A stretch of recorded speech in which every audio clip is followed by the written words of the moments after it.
नमस्कार दोस्तों, आज की बड़ी चर्चा एक ऐसे दौर की है जहां डोनाल्ड ट्रंप सिर्फ अमेरिका के राष्ट्रपति नहीं बल्कि पूरी दुनिया की राजनीति का मोड़ बनते दिख रहे हैं। उनका असर इतना गहरा है कि हर बयान, हर धमकी, हर दावा किसी न किसी देश की नींद उड़ा देता है। ट्रंप की राजनीति अब कूटनीति से ज्यादा प्रॉपर्टी डील जैसे लगने लगी है। कहीं ग्रीनलैंड की बात तो कहीं टैरिफ की धमकी तो कहीं युद्ध पर बयान, और हर जगह एक ही तर्क है कि अगर मैं नहीं करूंगा तो कोई और कर लेगा। यही सोच दुनिया भर में मजबूत नेता की उस भूख को उजागर करती है जो जानती है कि ऐसे नेता तबाही लाते हैं, फिर भी उन्हीं के पीछे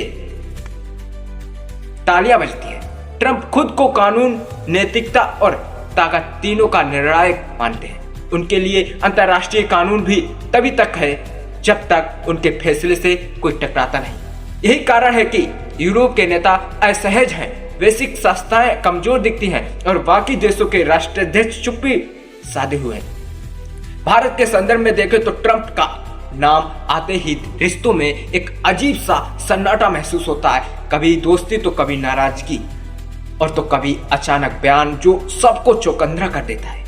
ट्रंप बिना टेलीफ्रैक्टर घंटों बोलते हैं, मीडिया से भिड़ते हैं और हर मुद्दे में खुद को केंद्र में रख देते हैं। जो सरनिष्ठ राजनीति की पहचान मानी जाती है, इतिहास बताता है कि जब नेता खुद को ही व्यवस्था समझने लगते तब संस्थाएं हंसियाएं पर चली जाती है और जनता सिर्फ दर्शक रह जाती है।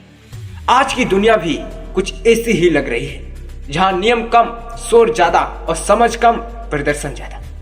सवाल अब यह है कि ट्रंप क्या कह रहे हैं। सवाल यह है कि दुनिया उन्हें रोक क्यों नहीं पा रही है। शायद इसलिए क्योंकि यह दुनिया पहले ही कई जगहों पर चुप रहकर अपने ही नियम तोड़ चुकी है, और इसी खामोशी में ऐसे नेता ताकतवर बनते हैं जो खुद को ही अंतिम सच मान लेते हैं।